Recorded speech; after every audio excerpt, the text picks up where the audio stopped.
Jai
हरे कृष्ण।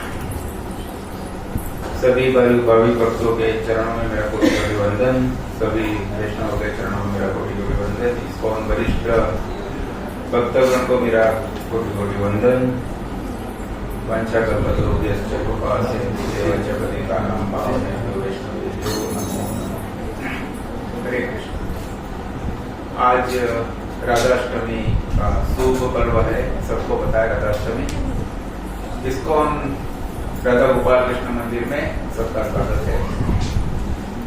तो आज राधाष्टमी के उपलक्ष्य में राधा जी के बारे में जानने का कुछ प्रयास करेंगे।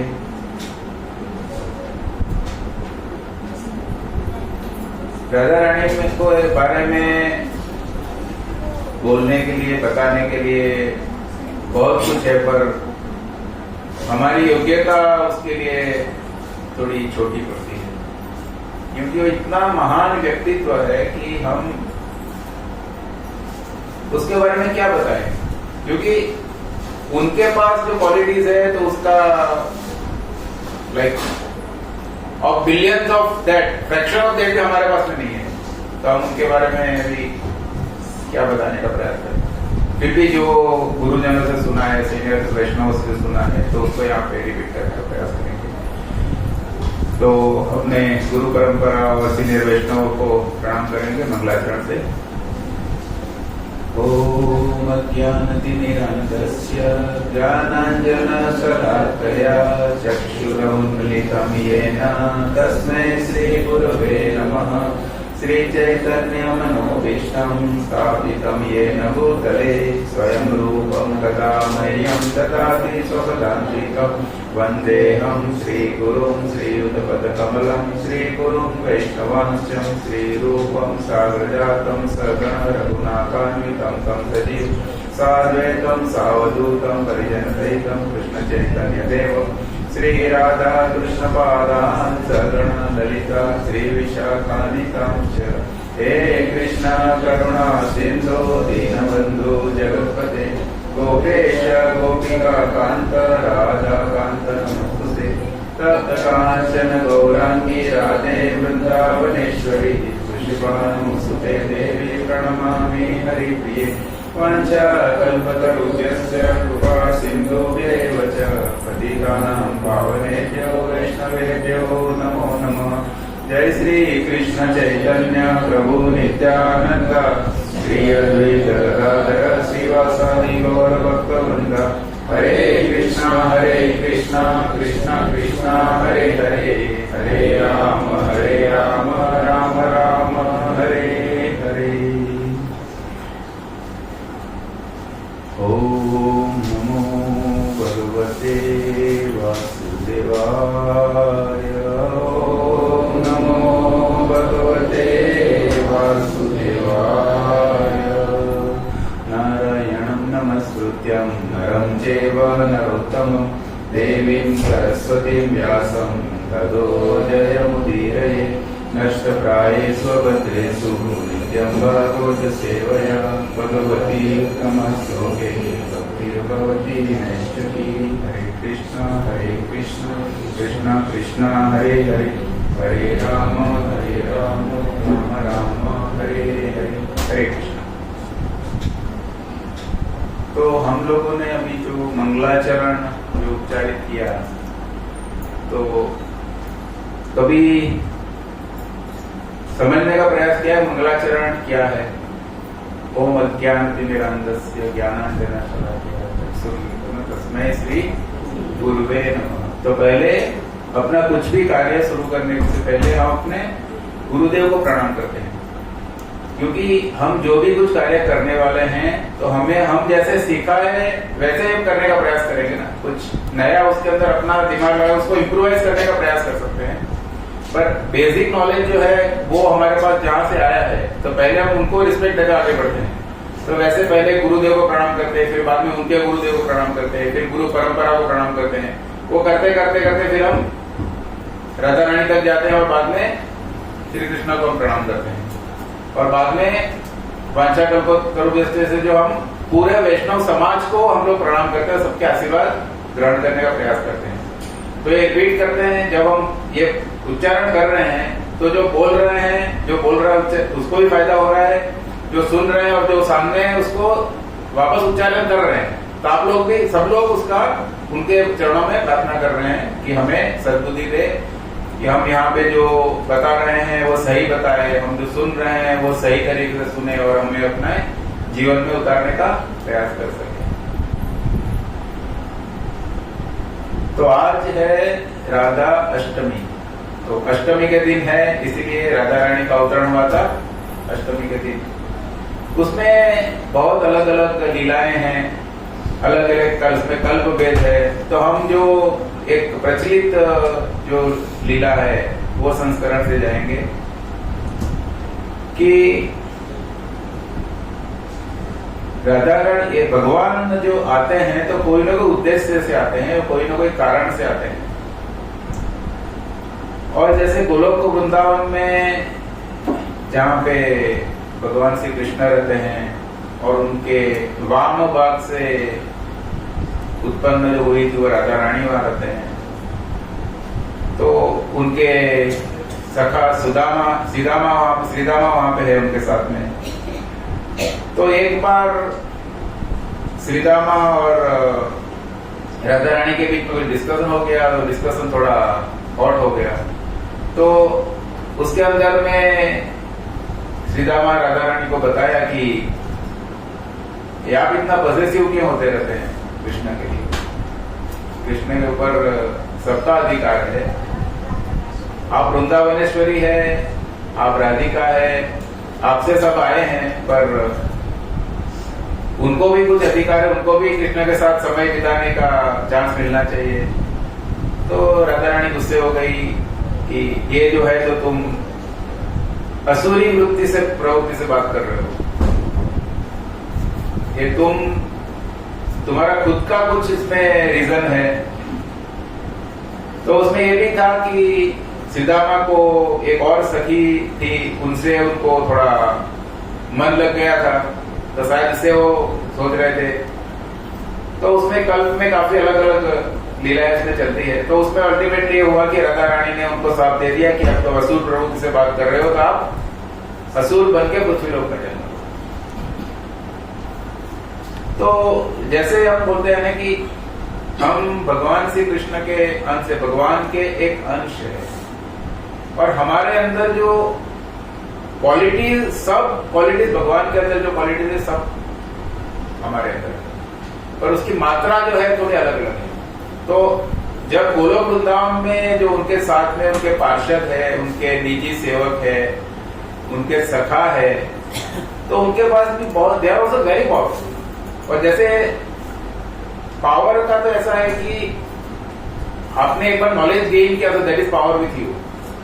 अभी कोई एक छोटे गांव में पैदा हुआ है, गरीब घर में पैदा हुआ है, पर एक बार इंजीनियरिंग कर लेता है, मेडिसिन कर लेता है, तो he knows that particular thing, पूरा उसको नॉलेज है।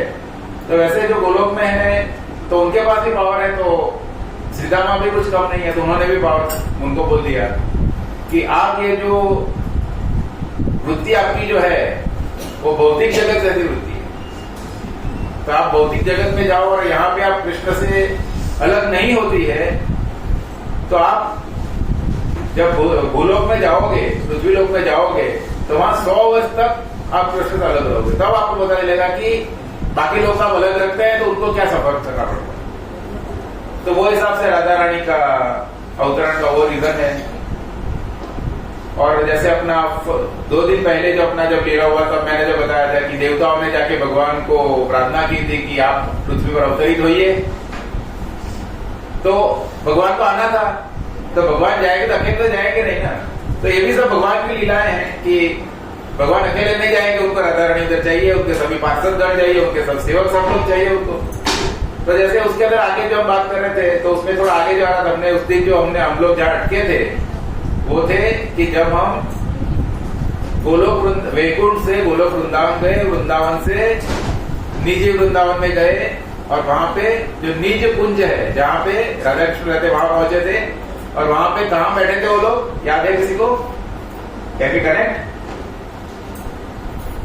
एक सहस्त्रदल कमल था, उसके बाद 16 दल का कमल था, उसके बाद अष्टदलीय कमल था। और अष्टदलीय कमल के ऊपर में एक रत्न सिंहासन के ऊपर में राधा कृष्ण बैठे हुए थे। राधा गोपाल कृष्ण भगवान की जय। तो ये जब लीला जब हुई तब राधा रानी ने जैसे ही सुना कि अभी उनका विरह आएगा, तो तब तक कृष्ण को पता चल गया कुछ हो गया, वो तो अंतर्यामी है, तो तुरंत वहां प्रकट हो गए। पर वो प्रकट हुए उतना समय तो मतलब राधा रानी के बहुत ज्यादा समय था, क्योंकि विरह का सोच के मतलब कि मुझे उनका 100 साल अलग रहना पड़ेगा, तो वो उनको अष्टविकार आए और तुरंत वो बेहोश हो गई। ये वो सहन नहीं पाते, बोल कृष्ण का विरह बिल्कुल सहन नहीं पाते। तो बाद में उनको कैसे भी धीरे धीरे उनको थोड़ा पानी डाला ये करके उनको वापस जब होश आया, तो उनको पूछा कि ऐसे तो जाना तो पड़ेगा ही आपको। तो बोला मैं जाने के लिए तैयार हूं, लेकिन मेरी एक कंडीशन है। तो क्या कंडीशन है? तो बोला देखिए, जहां पे गोवर्धन नहीं, एक तो पहले तो आप तो मुझे चाहिए ही, और आपके साथ में मुझे गोवर्धन चाहिए, मुझे वृंदावन चाहिए, मुझे यमुना चाहिए, और अपना ये सभी सखी परिचय चाहिए। तो ठीक है, वो सब आपको दे देंगे। तो इसीलिए भगवान ने ये वृंदावन धाम प्रकट किया जैसे गोलोक में है। वो बात अलग है कि हमें अपनी ये चर्म चक्षु से गोलोक धाम नहीं दिखता है वृंदावन में। लेकिन जैसे नरोत्तम दास ठाकुर की एक लीला है, तो लीला जो है वो उसको शब्द में मत पकड़िए, उसके भाव को पकड़िए। वो अपने गुरु की सेवा कर रहे थे, और गुरु सुबह में सोच के ले गए तो उनको पानी की जरूरत थी, तो उन्होंने बोला कि जरा पानी भर के लेकर आए। तो वो वृंदावन में थे, उन लोग अच्छी जगह पे जाके जहां से बाहर से जाके पानी लेंगे, तो वहां पे चल रहे वहां पे नरोत्तम दास ठाकुर को पूरे वृंदावन में सिर्फ रत्न दिख रहे हैं, रत्न दिख, कहीं भी मिट्टी नहीं दिख रही है। तो बोलते हैं कि चलते चलते ऑलमोस्ट वो आगरा तक पहुंच गए, और वहां से उनको मिट्टी मिली। तो अगर हमारे दृष्टि है, भगवान की कृपा है, तो हमें वृंदावन में सब कुछ दिखेगा। तो वृंदावन में जो अलग अलग लोग जो जाते हैं भक्तगण, तो भक्तगण को अपने अपने सबके एक्सपीरियंसेस होते हैं, किसी के छोटे किसी के बड़े। कुछ लोग अपने एक्सपीरियंस शेयर करते हैं, कुछ एक्सपीरियंस शेयर नहीं करते हैं, क्योंकि ये भी बोलते हैं कि आप एक्सपीरियंस शेयर करते हैं तो उसका पावर कम हो जाता है। कुछ लोग ऐसा भी बोलते हैं, और बोलते हैं कि भगवान हमें बहुत मेहनत के बाद दिखाई दी है, और भगवान को अगर बुरा लग गया तो हमें दिखने बंद हो गया तो मुश्किल हो जाएगा।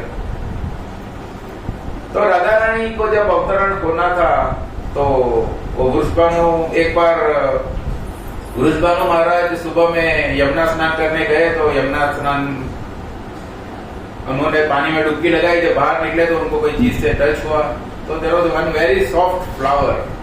वो सहस्त्रदल कमल था, गोल्डन कमल था, और उसके ऊपर में एक नन्ही सी बच्ची थी। तो बच्ची को देखा,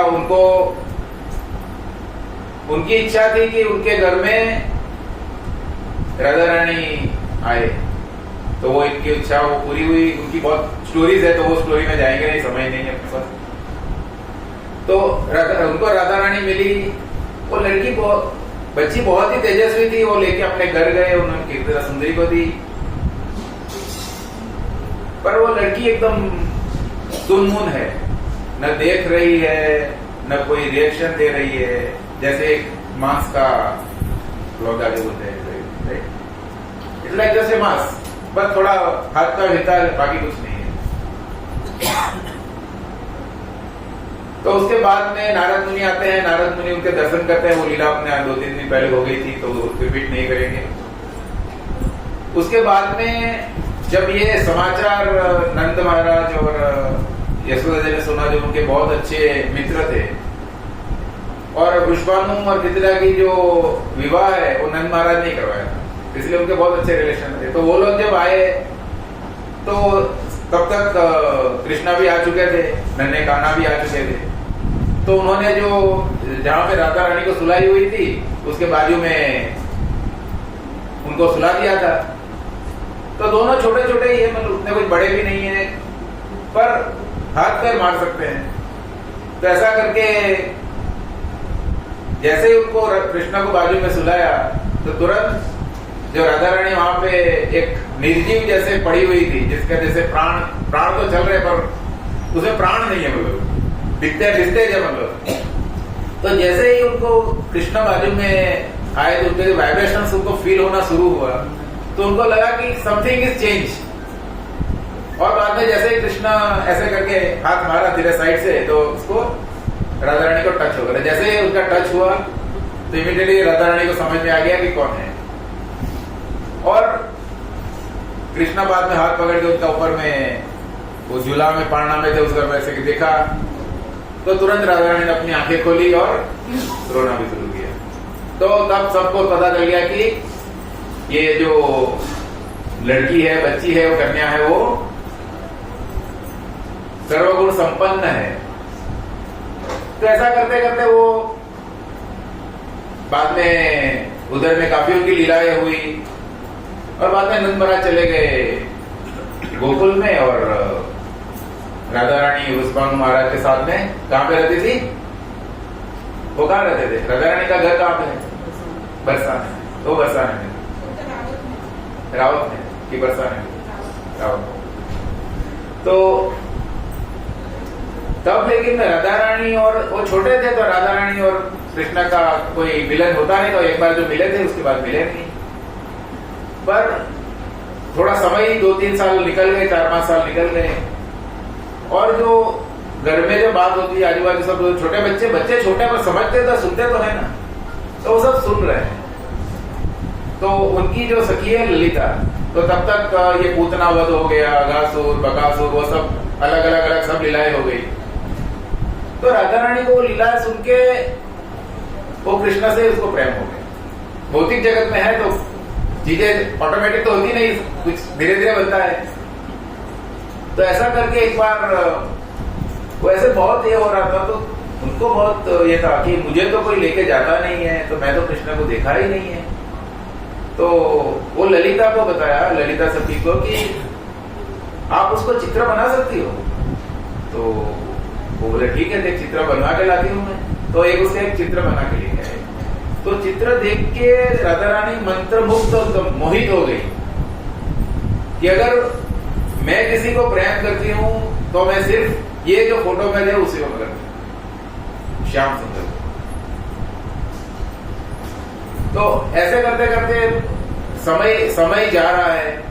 तब तक ललिता जाके बाद में कृष्णा को बताती है कि उधर में वृषभानु नंदिनी राधा जो है वो आपसे बहुत प्रेम करती है। तो उन्होंने सोचा कि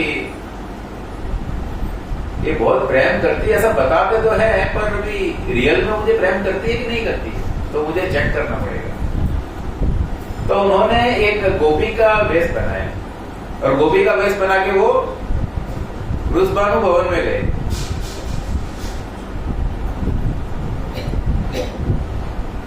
उसके पहले एक और एक स्टोरी था कि जब उनको प्रेम हो जाता है तो उनको वो पूछती है कि तो फिर उनको पाने के लिए क्या करना पड़ेगा। तो चंद्रना करके उनकी एक सखी होती है, वो बोलते हैं कि पूर्णमासी जो है उनको सब पता है कि क्या करना चाहिए। तो जब पूर्णमासी के पास जाते हैं तो पूर्णमासी बताते हैं कि कृष्ण को पाने का सबसे सरल तरीका जो है वो है तुलसी महारानी की सेवा करनी। तो फिर वो 6 महीने तक तुलसी महारानी की सेवा का व्रत करते हैं। 6 महीने का उसका पूरा विस्तार से बताया हुआ है। तो बाद में तुलसी महारानी उनकी सेवा से प्रसन्न होती है और बाद में बोलते हैं कि आपको कृष्ण प्राप्ति होगी। और जहां पे बाद में इसमें लिखा हुआ है कि तुलसी दल के क्या फायदा है। जो मनुष्य तुलसी दलों से श्री हरि की पूजा करता है वह जल में पद्म पत्र की भांति पाप से कभी लिप्त नहीं होता। 100 बार सुवर्ण तथा 400 बार रजत के दान से जो फल मिलता है वही तुलसी वन के पालक से मनुष्य को प्राप्त होता है। अपने घर में अगर हम तुलसी का पौधा रखते हैं तो उससे we get that much advantage. तो उनको ये बता रहे हैं कि तुलसी का क्या फायदे हैं। जब उनको बता रहे हैं व्रत करने से पहले, राधे जिसके घर में तुलसी का वन या बगीचा होता है उसका घर तीर्थ रूप होता है, वहां यमराज के दूत कभी नहीं आते। जो श्रेष्ठ मानव सर्व पापहारी पुण्यजनक तथा मनोवांछित वस्तु देने वाले तुलसी वन को रोपण करते हैं वे कभी सूर्य पुत्र को नहीं देखते। और उनको कैसे फायदे होते हैं? उनका रोपण करने से, जो उनको पौधा लगाता है, उनका पालन करने से, रोज पानी देने से, उनका सिंचन करने से, उनका दर्शन करने से, उनका स्पर्श करने से, उनकी महिमा गान करने से। तो ये 6 तरीके हैं, उसमें से आप कोई एक भी तरीका करते हैं तो आपको पूरा उसका फल मिलता है। तो उन्होंने ये सब भी किया। और दूसरा चीज है पुष्कर आदि तीर्थ, गंगा आदि नदी अथवा वासुदेव आदि देवता तुलसी दल में सदा निवास करते हैं। दूसरी एक चीज है कि तुलसी का विवाह किससे हुआ था? शालिग्राम, भगवान विष्णु शालिग्राम। तो जहां पे तुलसी है तो शालिग्राम हमेशा विद्यमान है, हमें दिखते नहीं है पर शालिग्राम हमेशा विद्यमान है। तो इसीलिए हम तुलसी को जब पानी हम देते हैं तो साथ में भगवान श्री कृष्ण को भी पानी, विष्णु को भी पानी दे रहे हैं, तो दोनों फल एक साथ मिलता है। इसीलिए बोलते हैं कि उनकी, इसीलिए मिट्टी को सर पे लगाने का जो विधान है, तो बेसिकली शालिग्राम से टच होकर मिट्टी हमारे सर पे आती है। उसके बाद जो था ये कि कृष्ण ने अद्भुत गोपांगना का रूप धारण कर लिया। चलते समय उनके पैरों से नुपुरों की मधुर झनकार हो रही थी। घटी की गर्दनी में लगी हुई शुद्र घंटी कावों की मधुर खनखनाहट सुनाई पड़ती थी। अंगुलियों में मुद्रिकाओं की अपूर्व शोभा थी। कलाई में रत्न जड़ित कंगन, बाहों में भुजबंद तथा कंठ और वक्षस्थल में मोतियों के हार शोभा दे रहे थे। बाल रवि के समान दीप्तिमान शशि फूल से सुशोभित केश पासों की वैणी रचना में अपूर्व कुशलता का परिचय मिलता था। ये सेंटेंस बहुत इंपॉर्टेंट है। बाल रवि के समान दीप्तिमान शशि फूल से सुशोभित केश पासों की वैणी रचना में अपूर्व कुशलता का परिचय मिलता था। मतलब ये कृष्ण ने गोपी बने हैं और अपने बाल सजाए हैं, तो मतलब उनके अंदर में इतनी कुशलता है कि जो बाल बनाते हैं तो वो उतने अच्छे दिखते हैं। तो इसीलिए हम लीलाओं में आते हैं, कई बार राधा रानी के वो बाल बनाते, उसमें वेणी भी बनाते और उनको पहनाते भी है। नासिका में मोती की गुलाब खिल रही थी। शरीर तो दिव्य आभा स्निग्ध अलकों के समान ही श्याम थी, पर उनका जो शरीर था वो थोड़ा श्याम था, गोरी नहीं थी। ऐसा रूप धारण करके श्री हरि ने वृषभानु के मंदिर को देखा। तो जहाँ पे राधा रानी रहती है, जहाँ पे कृष्णा रहता है, वो घर आवास नहीं रह के मंदिर बन जाता है।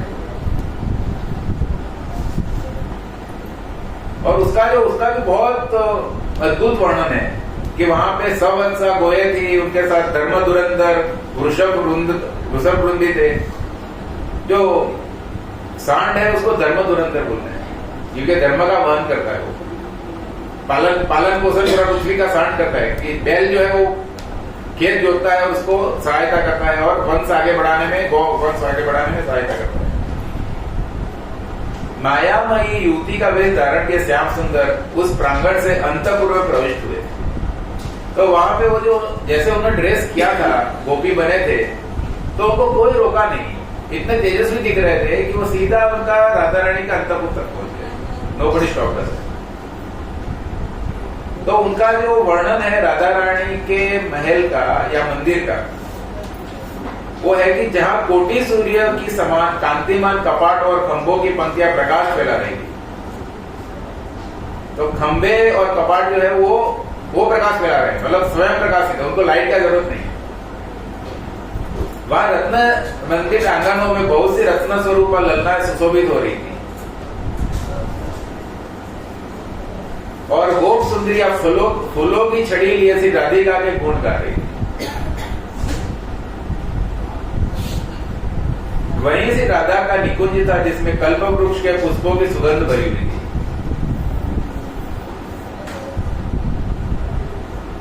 बाल सूर्य के समान कांतिमान कुंडल तथा विचित्र वर्ण वाले वस्त्र धारण के करोड़ों सुंदर की सखियां वहां श्री राधा के सेवा कार्य में अपनी कुशलता का परिचय देती थी। उनके बीच में श्री राधिका रानी कुंज राज मंदिर में टहल रही थी। यहाँ पे लिखा करोड़ों सुंदर मुखी सखियां।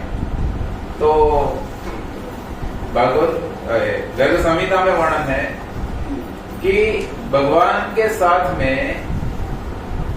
100 यूथ मतलब जोड़ी, मतलब यूथ मतलब ग्रुप्स, और एक युद्ध में 10 करोड़ गोपियां होती थी। एक युद्ध में 10 करोड़ गोपियां, ऐसे 100 युद्ध जो थे, जब भगवान राधा रानी पृथ्वी लोक पे आए थे तब उनके साथ में उनकी सेवा के लिए आए थे गोलोक से। तो मतलब ऐसे करोड़ों सुंदर मुखी युवतियां वहां पे थी और वो पूरा सर्वशक्ति संपन्न वो एरिया था, उधर में सब कुछ था। और वहां पे उनका जो कैसे सजाया गया था, राज मंदिर केसरी रंग के सूक्ष्म वस्त्रों से सजाया गया था। तो मतलब ये हमें शायद सिखाने के लिए है कि हमें मंदिर को कैसे सजाना चाहिए।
तो वहां पे जो उनका जो फ्लोर था, तो फ्लोर में अलग अलग सुगंधित पुष्पों से उसको पूरा सजाया हुआ था। तो राधा रानी चलती थी तो वो नॉर्मल जैसा भी बोलते हैं, रेड कारपेट वेलकम बोलते हैं। तो राधा रानी का पूरा फूलों से सज्जित पूरा महल था, पूरा एरिया फूलों से सज्जित था और उसके अंदर में राधा रानी रहती थी।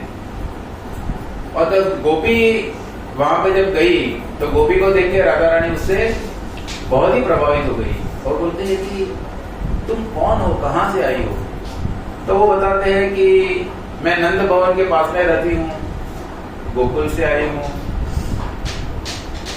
और ऐसा बात करते करते करते फिर वो उसके बारे में पूछा कि अच्छा वहां पे तो कृष्ण रहते हैं, वो कैसे क्या करते हैं, वो करते हैं। तो पहले उसने बहुत सब बताया। तो बाद में ललिता सखी भी साथ में है, वो भी बता रही हाँ वो सही बता रही है, सब ऐसा ही है। तो उसके बाद में शाम हो गई तो फिर वो बोलते हैं नहीं अभी मैं जाती हूँ और कल वापस आऊंगी। फिर वो दूसरे दिन वापस आई।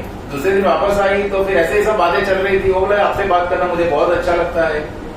तो फिर वो बात कर रहे हैं तो उसके अंदर में फिर कृष्णा ने अपना रियल पर्पस था वो शुरू किया। ये तुमको कौन बताया कि कृष्ण बहुत सुंदर है। कृष्ण तो काला है, एकदम काला कलूठा। वो सीधा तो कभी चल ही नहीं सकता, वो टेढ़ा चलता है, त्रिभंग हमेशा रहता है, कभी भी सीधा चलता भी नहीं हो। और पूरे गोकुल में जाके पूछो किसी के घर में अगर किसी को परेशान नहीं किया हो, कोई भी गोपी ऐसी नहीं मिलेगी उसकी कंप्लेंट नहीं करेगी। इवन जो उसके जो मित्र है वो भी उससे परेशान है कि किसी की बात मानता नहीं हो रहा है, जैसे कर रहा है वैसे ही करता है।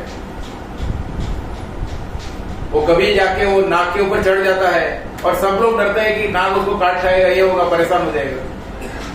पर वो कुछ भी करता है, किसी की बात मानता नहीं है। ऐसा करते करते उसके बारे में बहुत उसकी भर्त्सना करती, बहुत बुरी बात करती है। तो राधा रानी बोलती है कि तुम जो बोल रही हो वो सत्य है क्या। तो बाद में उसको ललिता को पूछती है, ललिता ये क्या बोल रही है।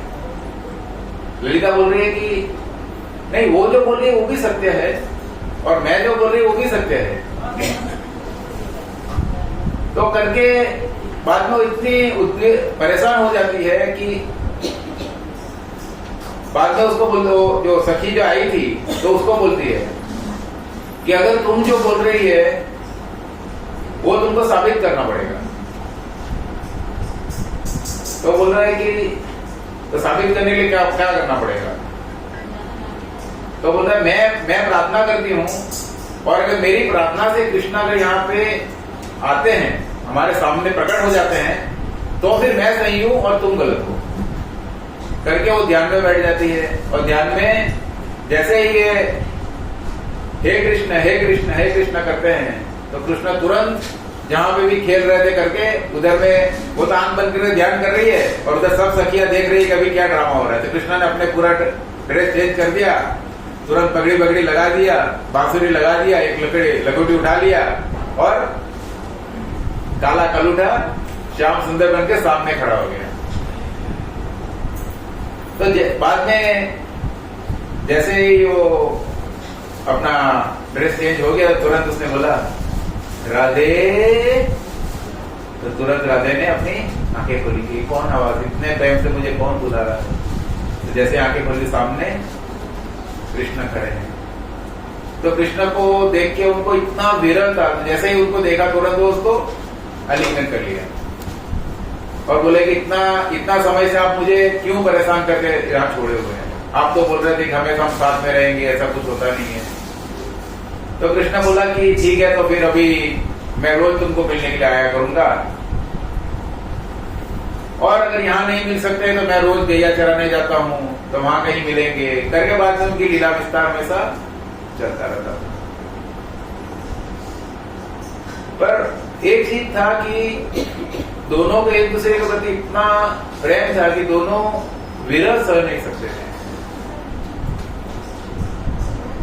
और दूसरे को दुख को देना नहीं चाहते। इसीलिए बोलते हैं कि 100 साल का विरह भी जो करना पड़ा वो क्यों करना पड़ा। कृष्ण जब मथुरा गए उन्होंने कंस का वध कर दिया, तो कंस का वध करके वापस आ जाना चाहिए था, वो क्यों नहीं आए? क्योंकि कंस जो था उनका ससुर कौन था? जरासंध। और Jarasandh was very powerful king जो उसने 18 टाइम्स मथुरा पे अटैक किया था। तो कृष्ण कभी फ्री हुए ही नहीं, उसके साथ में लड़ते ही रहे। और उन्होंने सोचा कि अगर जरासंध को थोड़ा सा भी शंका हो जाएगी कि मेरा अभी भी गोकुल वाले ब्रज के लोगों से मेरा रिलेशन है तो उनको परेशान करेगा, अटैक करेगा। इसीलिए वो सोचा कि मैं वहां कभी वो गए नहीं हो। और उसके बाद टाइम में उन्होंने डिसाइड किया कि मैं अच्छा है कि मैं यहाँ मथुरा के लोगों को परेशान नहीं हूँ करके मैं चला जाता हूँ द्वारका।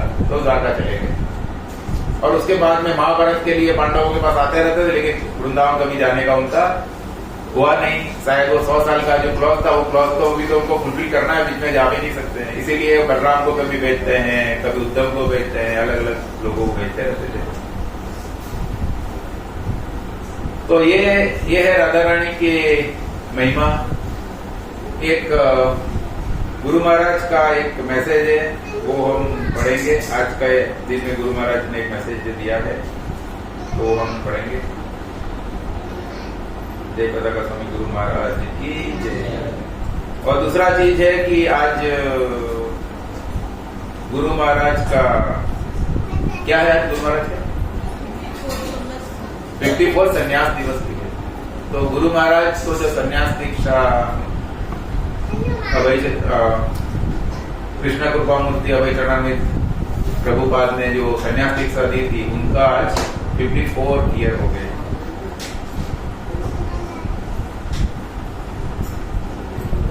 तो पहले मैं दोनों इंग्लिश हिंदी दोनों में पढ़ूंगा तो सब लोग उसमें समझ सकते हैं। जय पताका गुरु महाराज की जय, राधा रानी की जय। Today is a very auspicious day, today is Radhashtami and I wish all of you a very happy, very blissful Radhashtami day. Thank you, Guru Maharaj. Krishna is a Sachidanand, so that Anand is a Radharani. Sat, Chit और Anand. तो सत कौन है, चित कौन है, आनंद कौन है? आनंद राधा रानी है, चित है वो बलराम है और सत है वो कृष्ण है। Radharani is the expansion of Krishna's pleasure potency. She is the supreme energy of the Lord.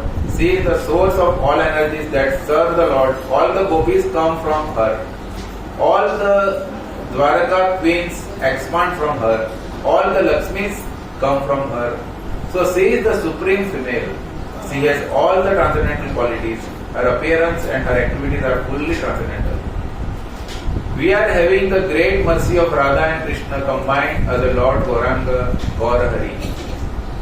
Sri Gaur Hari ki jai. Just 500 years ago, he appeared on earth. We hope that all the devotees will take advantage of the mercy of Radha Krishna and Lord Chaitanya. और पंचतत्व को याद करें, chanting करें. On Radhashtami day, we can read Krishna book, the chapters where Radha Rani is in love of Krishna. We asked Srila Prabhupada that for Krishna we have to fast till midnight. एक practical बात करते हैं कि जब जन्माष्टमी है तो हमें रात को 12 बजे तक कृष्ण फास्टिंग करवाते हैं, आराम करते हैं. And after that also we take Anukalpa, Ekadasi Prasad, Anukalpa Prasad. Why for Radharani only fast till noon and have grain, normal प्रसाद खाते हैं, ऐसा क्यों? तो प्रभुपाद ने बोला Radharani is more merciful आगे देन कृष्णा आना चाहिए, पर प्रभुपाद उतना बोल के चुप हो गए थे कि मैं कंपैरिजन में नहीं पढ़ूंगा, राधारानी मोर मर्सीफुल करके उन्होंने छोड़ दिया. हरि बोल, जय राधे, जय पताका स्वामी गुरु महाराज की जय. अगर हिंदी में इसे पढ़ना है, कोई हिंदी में पढ़ लेते हैं. आज का दिन अत्यंत शुभ है. आज राधाष्टमी है तथा मैं आप सभी को अत्यधिक आनंदमय राधाष्टमी की शुभकामना देता हूँ. कृष्ण सच्चित आनंद है तो वह आनंद श्रीमती राधा रानी. राधा रानी भगवान श्री कृष्ण की आनंद शक्ति का विस्तार है. वह भगवान की सर्वोच्च शक्ति है. वह उन सभी शक्तियों का स्रोत है जो भगवान की सेवा करती है. सभी गोपियां उन्हीं से आती है, सभी द्वारका की रानियां उन्हीं के विस्तार पाती है, सभी लक्ष्मियां का आविर्भाव उन्हीं से होता है. अतः वह सर्वोच्च स्त्री है. उनके पास सभी दिव्य गुण हैं. उनका प्राकट्य तथा उनकी लीलाएं पूर्ण रूप से आध्यात्मिक है, दिव्य लीलाएं, कोई भौतिक उसमें कोई अंश नहीं है.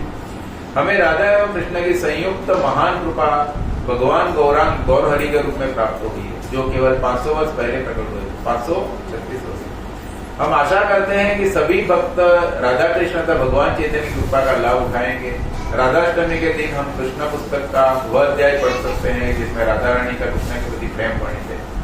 हमने सिर्फ प्रभुपाद से पूछा था कि कृष्ण के लिए हम आधी रात तक उपवास करना होता है तथा अनुकल्प प्रसाद लेना होता है, फिर राधा रानी के लिए केवल मध्याह्न तक क्यों और उसके बाद के अन्न प्रसाद? तो प्रभुपाद ने कहा श्रीमती राधा रानी अधिक कृपालु है. हरि बोल.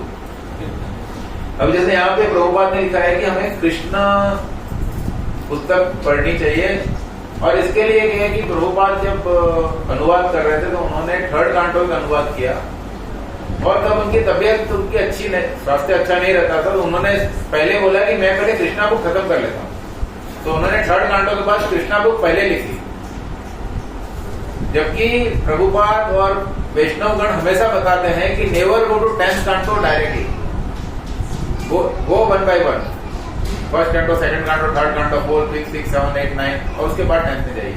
और प्रभुपाद ने कृष्णा बुक पहले बना दी क्योंकि वो कृष्णा को मिस नहीं करना चाहते कि कृष्णा के बारे में जो बताना था उनको वो पहले से बताना चाहते. और वो कृष्णा और प्रभुपाद का जो मिशन है उसमें गुरु महाराज का बहुत बड़ा कंट्रीब्यूशन है. आज मैं उनका जो सेरेमनी चल रहा था उसमें एक लेक्चर सुन रहा था, तो उन्होंने बोला था कि गुरु महाराज जो थे, गुरु महाराज है तो ट्रैवलिंग में उनका जो रिकॉर्ड है शायद वो वर्ल्ड में कोई ब्रेक नहीं कर सकता है. उन्होंने ये 54 ईयर्स है सन्यासी, एंड उसके पहले का मतलब 55-60 साल जो ट्रैवल किया है उतना शायद दुनिया में कोई ट्रैवल नहीं किया होगा. अभी मतलब अभी उनका स्वास्थ्य अच्छा नहीं है, उसके बावजूद भी जैसे ही दिन में वो 2-3 महीना दिल्ली में रहे, almost bed rest, full medical attention में थे. और जैसे मायापुर शिफ्ट हुए तो उनका मायापुर जैसे पहुंचते हैं उनकी बैटरी वहां पे फुल चार्ज हो जाएगी. जैसे ही बैटरी चार्ज हो गई तो गाड़ी स्टार्ट मारा, and now he is in Malaysia. तो मलेशिया में 3 दिन से प्रोग्राम कर रहे हैं. जय पताका स्वामी गुरु महाराज की जय. तो वो एक ग्लोरिफिकेशन में बात आई थी कि उनका इतना रोल था, जो इतना घूमते थे उससे उनको इतने लोग जानते थे कि एक वक्त आया था कि जो लंदन में, इंग्लैंड में जो मैनोर टेम्पल है तो वो टेम्पल का गवर्नमेंट की तरफ से बहुत प्रेशर था कि कैसे भी करके we will close that system, we do not want this Hare Krishna to grow there. तो उसके लिए जो उनकी कमेटी बनी थी तब पूरा हिंदू संगठन साथ में हो गए थे, और हिंदू संगठन को साथ में लाने का जो काम किया था वो जयप्रकाश नारायण महाराज ने किया। क्योंकि इतना इंडिया में ट्रैवल करते, वर्ल्ड वाइड ट्रैवल करते, ऑल द हिंदू संस्था जो है सभी अलग अलग जो अपने पंथ है सभी उनको सपोर्ट करते थे, तो सपोर्ट करते थे। और उसमें एक सपोर्ट आया था जो मैं भी पहली बार सुना, तो बोलते हैं कि नेपाली लोग जो थे उन्होंने बताया कि अगर ये मंदिर अगर को ये लोग बंद करेंगे ना तो नेपाल में जो ब्रिटिश एम्बेसी है ना उसको हम खत्म कर देंगे। हम उसके पहले तो उसके आगे हम लोग पूरा धरना करेंगे और उससे होगा तो हम वो बंद करवा देंगे। और नेपाल वो समय में उनके लिए बहुत ही इंपॉर्टेंट डेस्टिनेशन था। बाद में धीरे धीरे वो डाइल्यूट हो गया। बोलो that was the dedication of people. तो गुरु महाराज का ऐसा रोल रहा है। और गुरु महाराज अभी भी ऑलमोस्ट अल्टरनेट डे और हफ्ते में एक बार वो इनिशिएशन सेरेमनी कर रहे हैं, अनेक लोगों को जोड़ते जा रहे हैं। तो सभी लोगों से निवेदन है कि 16 माला अगर आप कर रहे हैं करने का नहीं कर रहे करने का प्रयास करें, 4 नियमों का पालन करने का प्रयास करें। प्रभुपाद ने बहुत सिंप्लीफाइड मॉडल बनाया है जिसके अंदर में सिंपल है कि चैंटिंग करो, डांसिंग करो एंड फिस्टिंग करो। देखो फिस्टिंग के लिए अभी बंद भी हो रहा है। तो सिंपल ये 3 चीज फॉलो करनी है, 16 माला करनी है, 4 नियमों का पालन करना है।